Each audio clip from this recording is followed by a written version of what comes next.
Hi guys, అందరికీ నమస్కారం. Global spectrum ఛానల్కి మీ అందరికీ స్వాగతం.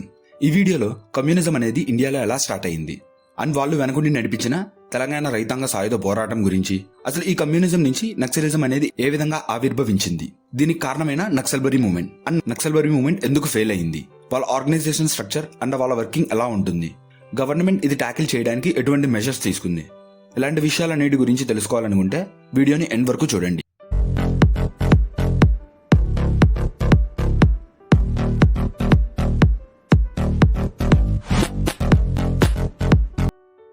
మే 5, 1818లో కార్ల్ మార్క్స్ అనే పర్సన్ జర్మనీలో జన్మించాడు. ఇతను ఎన్నో బుక్స్ రాశాడు. వాటిలో దస్ క్యాపిటల్, కమ్యూనిస్ట్ మేనిఫెస్టో అనే బుక్స్ ఇతని ఐడియాలజీ గురించి చెప్తాయి. ఈ సిద్ధాంతాన్నే మనం మార్క్సిజం ఆర్ కమ్యూనిజం అని పిలుస్తాము. ఈ ఐడియాలజీ 2 ఫేమస్ పర్సనాలిటీస్ ని ఇన్స్పైర్ చేసింది. రష్యన్ కమ్యూనిస్ట్ లీడర్ అయిన Lenin and China's leader Mao. వీళ్ళు ఈ ఐడియాలజీలో కొన్ని చేంజెస్ చేశారు. లెనిన్ ఫాలో అయ్యే ఐడియాలజీని లెనినిజం అండ్ మావో ఫాలో అయ్యే ఐడియాలజీని మావోయిజం అని మనం పిలుస్తాము. ఈ మావోయిజం ని ఫాలో అయ్యే వాళ్ళని మనం మావోయిస్ట్ అని కూడా పిలుస్తాము. 26 డిసెంబర్ 1925లో కమ్యూనిస్ట్ పార్టీ ఇండియాలోకి ఎంటర్ అయ్యింది. ఈ సిపిఐ పార్టీ వెనకాల ఉన్న మెయిన్ లీడర్స్ ఎంఎన్ రాయ్, అతని wife Evelyn Trent, Abani Mukherjee and M P T Acharya. ఇండియాలోకి సిపిఐ ఎంటర్ అవ్వడానికి reason non cooperation movement fail అవ్వడం, యూత్ అన్సాటిస్ఫైడ్ గా ఉండటం అండ్ పొలిటికల్ వాక్యూమ్ అనేది క్రియేట్ అవ్వడం. బట్ వీటన్నిటికంటే ఇంపార్టెంట్ రీజన్, బ్రిటిషర్స్ ఎప్పుడు ఫారెస్ట్ రిసోర్సెస్ మీద వాళ్ళ ఆధిపత్యం ఉండాలి అనుకుంటారు. ఇది ట్రైబల్స్ కి ఏమాత్రం నచ్చేది కాదు. బ్రిటిషర్స్ కు వ్యతిరేకంగా ఎన్నో పోరాటాలు చేశారు. More than 110 violent tribal uprisings అనేవి జరిగాయి. బట్ ఒకటి కూడా సక్సెస్ఫుల్ అవ్వలేదు, ఎందుకంటే వాళ్ళకి ఐడియాలజీ సపోర్ట్ అనేది లేదు. ఈ బ్యాక్గ్రౌండ్ లో సిపిఐ ఇండియాలోకి ఎంటర్ అయ్యింది. బట్ బ్రిటిషర్స్ వీళ్ళని బ్యాన్ చేశారు. కానీ సిపిఐ 1941లో గేర్ షిఫ్ట్ చేసి బ్రిటిషర్స్ ని సపోర్ట్ చేయడం స్టార్ట్ చేసింది. దీనికి రీజన్ వరల్డ్ వార్ 2లో జర్మనీ రష్యాని అటాక్ చేయడం. బ్రిటిషర్స్ సిపిఐ మీద ఉన్న బ్యాన్ తీసేశారు and in return quit India movement లో సిపిఐ బ్రిటిషర్స్ కి హెల్ప్ చేసింది. ఇది అలా ఉంచితే మన భారతదేశానికి స్వతంత్రం వచ్చిన తర్వాత 1946 నుంచి 51 మధ్యలో తెలంగాణ రైతాంగ సాయుధ పోరాటం జరిగింది. అప్పటికే సిపిఐకి తెలంగాణలో బాగా ఇన్ఫ్లుయెన్స్ పెరిగింది. దీనికి కారణం 1939లోనే హైదరాబాద్ లోకి సిపిఐ ఎంటర్ అయ్యింది. దీంట్లో కీలక పాత్ర పోషించిన వాళ్ళు మద్దెం మొహినుద్దీన్, రావి నారాయణ రెడ్డి, భీమ్ రెడ్డి, బద్దెం ఎల్లారెడ్డి, ఆరట్ల రామచంద్రారెడ్డి వంటి వారు ఉన్నారు. 1946లో స్టార్ట్ అయిన సాయుధ పోరాటం, దీన్నే ఇంగ్లీష్ లో ఆర్మ్ స్ట్రగుల్ అంటారు. ఈ పోరాటం యొక్క ట్రిగరింగ్ పాయింట్ ఒక ట్రైబల్ ఉమెన్ ఐలమ్మ. ఆమె ల్యాండ్ విఆర్ రెడ్డి అనే ఒక ల్యాండ్ లార్డ్ ఆక్యుపై చేశాడు అండ్ ఐలమ్మ కమ్యూనిస్ట్ లీడర్ అయిన దడ్డి కమరాయల్ని కలిసింది. ఇతను విఆర్ రెడ్డి హౌస్ ని కాల్ చేశాడు. మధ్యలో నిజాం సెక్యూరిటీ ఇన్వాల్వ్ అయ్యారు. వీళ్ళనే మనం రజాకార్స్ అని పిలుస్తాము. ఈ రజాకార్స్ విఆర్ రెడ్డిని చంపేశారు. దీనివల్ల ఫార్మర్స్ అండ్ రజాకార్స్ కి మధ్యలో ఫైట్ జరిగింది. 4000 విలేజెస్ కలిసి దీంట్లో పోరాడి సక్సెస్ సాధించారు అండ్ 10 లక్షల ఎకరాల భూములను పేదలకు పంచారు. అక్టోబర్ 21, 1951లో రష్యన్ కమ్యూనిస్ట్ లీడర్ అయిన స్టాలిన్ ఇచ్చిన విజ్ఞప్తి మేరకు ఈ ఆర్మ్ స్ట్రగుల్ ఆగింది. 1952లో జరిగిన ఎలక్షన్స్ లో సిపిఐ రూలింగ్ పార్టీ అవ్వలేనప్పటికీ ఒక స్ట్రాంగ్ అపోజిషన్ పార్టీ అయ్యింది. అండ్ 1957లో వరల్డ్ లో ఫస్ట్ టైం ఒక డెమోక్రటిక్ వేలో ప్రజాస్వామ్యహిత ప్రభుత్వాన్ని కమ్యూనిస్ట్ పార్టీ కేరళలో నెలకొల్పింది. ఈ విధంగా సక్సెస్ఫుల్ గా ఉన్న కమ్యూనిస్ట్ పార్టీలో కొన్ని విభేదాలు వచ్చాయి. దీనికి రీజన్ 1962లో చైనా ఇండియా మీద చేసిన అటాక్ అండ్ దాని తర్వాత ఇండియా అండ్ చైనాకి మధ్య జరిగిన వార్. ఈ డిఫరెన్సెస్ లీడర్స్ మధ్యలో నిదానంగా పెరిగి 1964లో 2 ఫ్యాక్షన్స్ గా విడిపోయారు. ఒకటి CPI, communist party of India. దీంట్లో తెలంగాణ ఆర్మ్ స్ట్రగుల్ యొక్క పితామహుడు రావి నారాయణ రెడ్డి, బద్దం ఎల్లారెడ్డి వంటి వారు ఉన్నారు. మరొకటి సిపిఐ ఎం ఫర్ మార్క్సిస్ట్. దీన్నే కన్ఫ్యూజన్ అవాయిడ్ చేయడానికి మనం సిపిఎం అని కూడా పిలుస్తాము. దీంట్లో main leaders Puchalapalli Sundarayya, Jyoti Basu, Makineni Basavapunnaiah, Ajay Mukherjee, Surjit Singh etcetera. CPM బాగా గ్రో అయింది అండ్ 1967 ఎలక్షన్స్ లో వెస్ట్ బెంగాల్లో విజయం సాధించింది. పుచ్చలపల్లి సుందరయ్య ఈ పార్టీలో కీలక పాత్ర పోషించారు. విశాలాంధ్రలో ప్రజారాజ్యం అనే నినాదాన్ని ఇచ్చారు. ఇన్ఫాక్ట్ ఈ పేరునే మెగాస్టార్ చిరంజీవి గారు వాళ్ళ పార్టీ పేరుగా పెట్టుకున్నారు. తెలంగాణ స్ట్రగుల్ గురించి ఈయన రాసిన బుక్ వీర తెలంగాణ విప్లవ పోరాటం గుణపాఠాలు అండ్ విశాలాంధ్ర అనే పేరుతో ఒక పత్రికను కూడా ప్రచురించేవారు.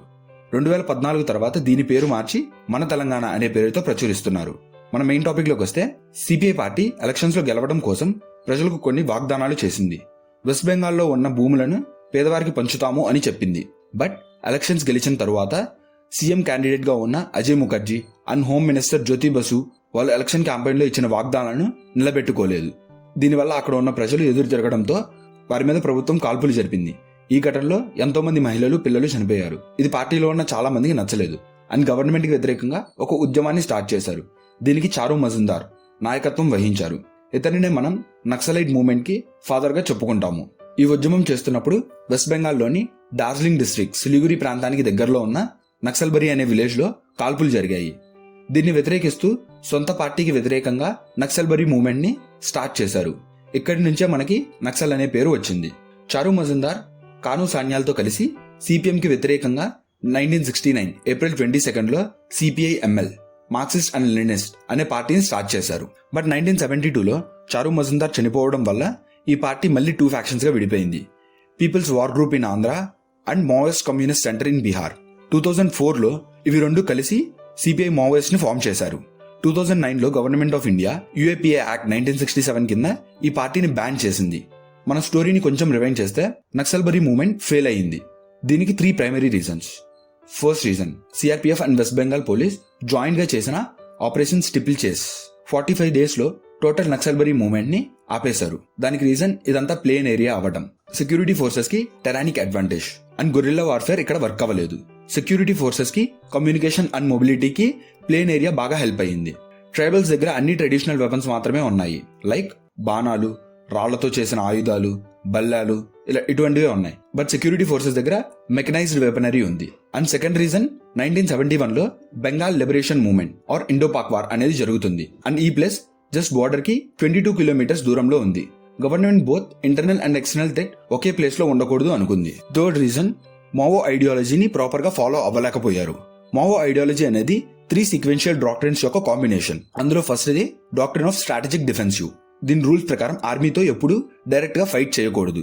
Rural areas and city border లో తప్పించుకునే విధంగా వీళ్ళు నివాసం ఉండాలి. హిట్ అండ్ రన్, కొట్టి పారిపోవడం, దీన్నే గొరిల్లా వార్ఫేర్ అంటాము. మెయిన్ సెక్యూరిటీ ఫోర్సెస్ కి కనిపించకుండా అటాక్ చేయాలి. సెకండ్ ఇది డాక్ట్రిన్ ఆఫ్ స్ట్రాటజిక్ స్టేల్మేట్. దీంట్లో భాగంగా పిఎల్ఏ పీపుల్ లెజిస్లేటివ్ ఆర్మీని తయారు చేస్తారు.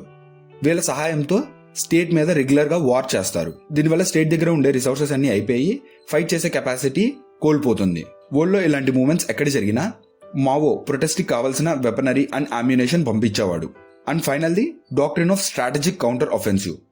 మావోస్ 3 డాక్ట్రిన్స్ లో ఇంపార్టెంట్ వన్. ఈ కన్వెన్షనల్ వార్ఫేర్ తర్వాత ఎప్పుడైతే స్టేట్ వీక్ అవుతుందో ఇమీడియట్ గా మిలిటరీ కూప్స్ చేసి స్టేట్ ని వాళ్ళ కంట్రోల్లోకి తెచ్చుకోవాలి. చైనాలో ఇది సక్సెస్ అయింది.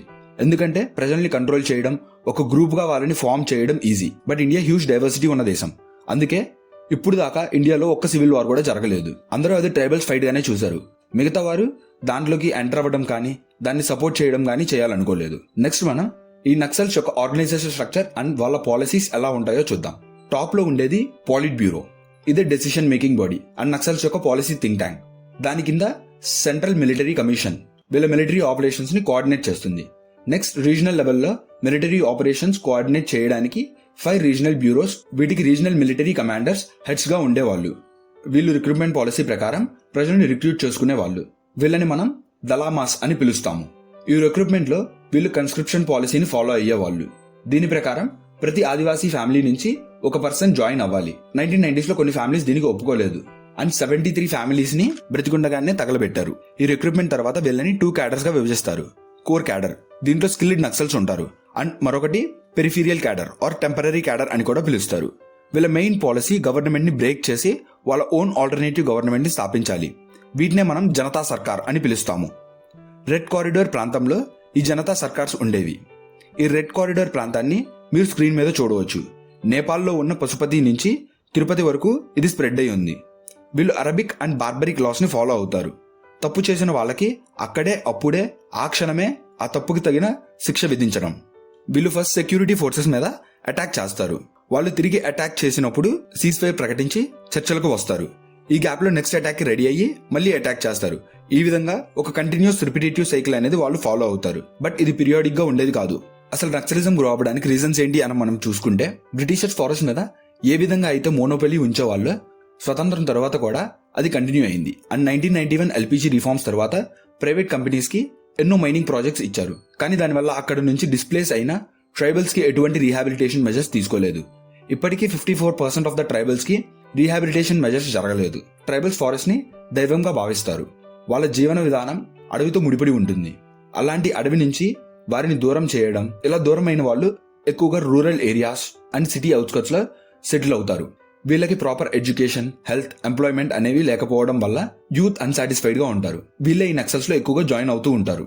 కొన్ని రిపోర్ట్స్ ప్రకారం 2027 కి 2.5 crore జాబ్స్ లాసెస్ అయ్యే ఛాన్సెస్ ఉన్నాయి. అండ్ వీరిలో మెజారిటీ ఈ గ్రూప్ కి సంబంధించిన వాళ్ళే. అండ్ వీళ్ళు కంట్రీకి ఇంటర్నల్ థ్రెట్ గా మారే అవకాశం ఉంది. గవర్నమెంట్ ఫాలో అయిన ల్యాండ్ రిఫార్మ్స్ అండ్ రిజర్వేషన్ అనేవి గవర్నెన్స్ డెఫిసిట్ అండ్ ఇన్ఎఫిషియన్సీ వల్ల చాలా మందికి చేరలేదు. అండ్ వాళ్ళ మీద జరిగే అత్యాచారాలు, అన్యాయాలు వీటిని ఆపడానికి ఎటువంటి క్రిమినల్ జస్టిస్ సిస్టమ్ లేకపోవడం వల్ల, అది స్లోగా ఉండడం వల్ల జనతా సర్కార్స్ అనేవి డెవలప్ అయ్యాయి. ఫైనల్ గా గవర్నమెంట్ ఈ ప్రాబ్లమ్ ని సాల్వ్ చేయడానికి ఎన్నో ఎఫర్ట్స్ చేస్తుంది. వాటిలో ఇంపార్టెంట్ అయినవి స్టేట్ బై స్టేట్ అప్రోచ్ ని ఫాలో అవ్వడం, సెంటర్ స్టేట్స్ కి సపోర్ట్ చేయడం అండ్ కోఆర్డినేట్ చేయడం, వాళ్ళకి కావాల్సిన ఫైనాన్స్ ప్రొవైడ్ చేయడం, సెక్యూరిటీ రిలేటెడ్ ఎక్స్పెండిచర్ స్కీమ్, దీంట్లో భాగంగా పోలీస్ ఫోర్సెస్ ని మోడర్నైజ్ చేయడానికి ఉపయోగించేవాళ్ళు. స్పెషల్ సెంట్రల్ అసిస్టెన్స్ స్కీమ్ 2017లో ఇది అప్రూవ్ అయింది. సెంటర్ డైరెక్ట్ గా నక్సలిజం ద్వారా ఎఫెక్టెడ్ అయిన డిస్ట్రిక్ట్స్ తో వర్క్ చేస్తుంది. Special infrastructure scheme, civic action plan, road connectivity projects, mobile tower projects, aspirational district programme and so on. ఇలాంటి ప్రోగ్రామ్స్ ఎన్నో ఉన్నాయి. బట్ వీటన్నిటిలో మోస్ట్ ఇంపార్టెంట్ ది ఆపరేషన్ సంధాన్. వీటన్నిటి గురించి డీటెయిల్ గా చెప్పాలంటే వీడియో లెంత్ ఇంకా ఎక్కువ అవుతుంది. సో గవర్నమెంట్ తీసుకున్న ఈ మెజర్స్ గురించి మీరు ఇంకా క్లియర్ గా తెలుసుకోవాలనుకుంటే డిస్క్రిప్షన్ లో వీటికి సంబంధించిన మెటీరియల్ నేను ఉంచుతాను. కావాలనుకున్న వారు అక్కడి నుంచి చదువుకోవచ్చు. ఈ కంటెంట్ ని మీ వరకు తీసుకురావడం కోసం ఎంతో హార్డ్ వర్క్ చేశాము. జస్ట్ 4% మెంబర్స్ మాత్రమే సబ్స్క్రైబ్ అయ్యారు అండ్ 96% మంది సబ్స్క్రైబ్ అవ్వకుండా చూస్తున్నారు. సో ఇలాంటి కంటెంట్ మీకు ప్రొవైడ్ చేయడానికి మీరు చేసే సింగిల్ ట్యాప్ మాకు ఎంకరేజ్మెంట్ గా ఉంటుంది. ఈ వీడియో గురించి మీరేమనుకుంటున్నారో కామెంట్స్ లో తెలియచేయండి. ధన్యవాదాలు.